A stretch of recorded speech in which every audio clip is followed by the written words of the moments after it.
یہ ایک عورت کی کہانی ہے जिसका शौहर फौत हो चुका था। वो अपनी एक बेटी और बूढ़े बाप के साथ रहती थी। वो लोग इंतहाई गरीब थे। गुर्बत का ये आलम था कि घर में किसी दिन पकाने को कुछ होता था और किसी दिन फाका करना पड़ता था। अगर सुबह कुछ खाने को मिल गया तो रात को भूखा सोना पड़ता था।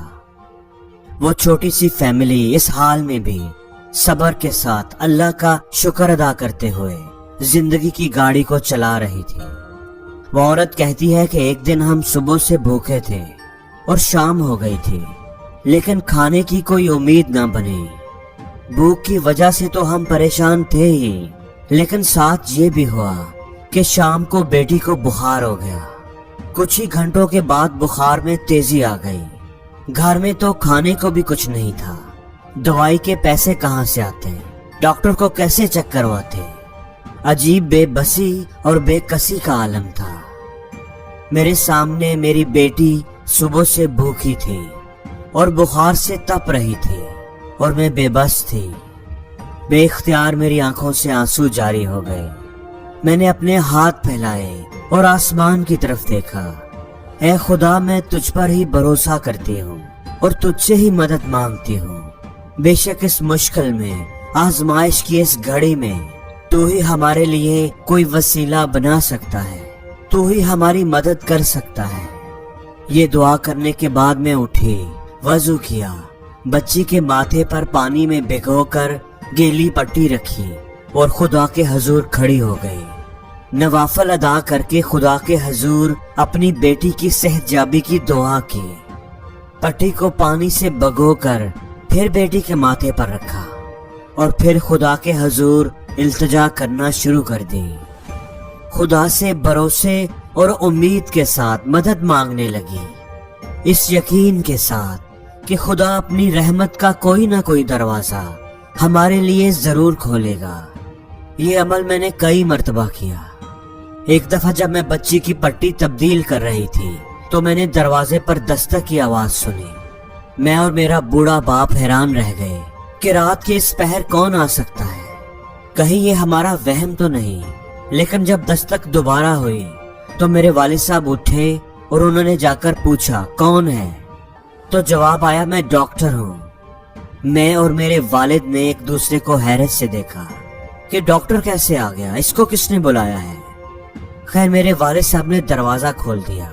डॉक्टर साहब अंदर आ गए। वो थोड़ा जल्दी में थे। उन्होंने पूछा कि मरीजा किधर है। मैं उसे अपनी बेटी के पास ले गई। डॉक्टर साहब ने बच्ची को चेक किया, अपने बैग में से इंजेक्शन निकालकर उसे लगाया और फिर दवाई भी दी और हदायत दी कि ये दवाई 3 दिन तक इस्तेमाल करें। आपकी बच्ची इंशाल्लाह ठीक हो जाएगी। बच्ची को चेक करने और दवाई देने के बाद डॉक्टर साहब ने कहा कि लाइए मेरी फीस दीजिए, मैं अब चलता हूँ।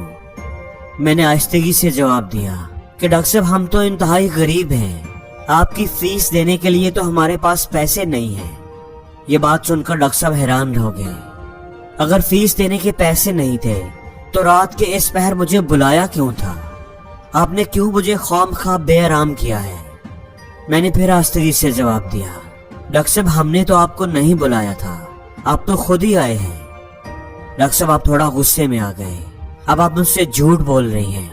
आपके फोन करने पर ही तो मैं यहाँ आया हूँ, वरना मुझे कैसे पता चलना था कि यहाँ कोई मरीजा है। मेरी आंखों में आंसू आ गए।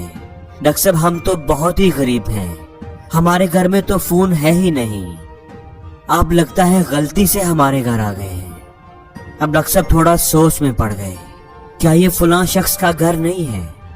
नहीं डॉक्टर साहब, फलां शख्स तो हमारा हमसाया है, साथ वाला घर है उसका। ये सुनकर डॉक्टर साहब खामोश हो गए, अपना सामान उठाया और बाहर चले गए। अभी थोड़ी देर ही गुजरी थी कि दरवाजे पर फिर दस्तक हुई। पूछा कौन, तो वही डॉक्टर साहब थे।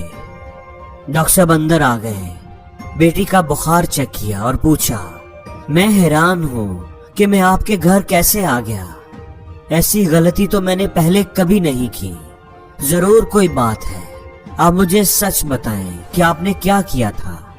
तो मैंने डॉक्टर साहब को सारी बात बता दी कि किस तरह परेशानी और बेबसी की हालत में میں اپنے رب کو پکار رہی تھی، اس کے حضور فریاد کی تھی، دعائیں کی تھی، اور میرا تو یہ یقین ہے کہ اس پروردگار نے ہی آپ کو ہمارے گھر کا راستہ دکھایا ہے۔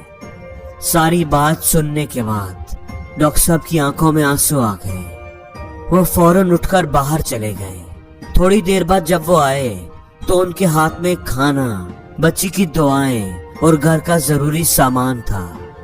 انہوں نے وہ سامان میرے ہاتھ میں تھمایا اور بولے کہ مجھے اب یقین ہو گیا ہے کہ تمہارے گھر میں غلطی سے نہیں آیا تھا، بلکہ تمہارے گھر کا راستہ مجھے میرے رب نے دکھایا ہے۔ اس نے تمہاری فریاد سن لی ہے اور مجھے تم لوگوں کی مدد کے لیے بھیجا ہے۔ آج سے تم تینوں کی کفالت میری ذمہ داری ہے۔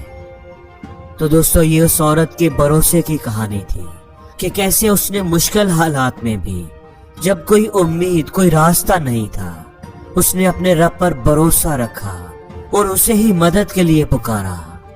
خدا پر اگر ہم بھروسہ کریں اور اپنی مشکلوں، مصیبتوں اور پریشانیوں میں اس سے ہی مدد مانگیں تو وہ ضرور ہماری فریاد سنتا ہے اور ایسے طریقوں سے ہماری مدد کرتا ہے جو ہمارے گمان میں بھی نہیں ہوتے۔ اور بے شک مسلمانوں کو تو بس خدا پر ہی بھروسہ کرنا چاہیے۔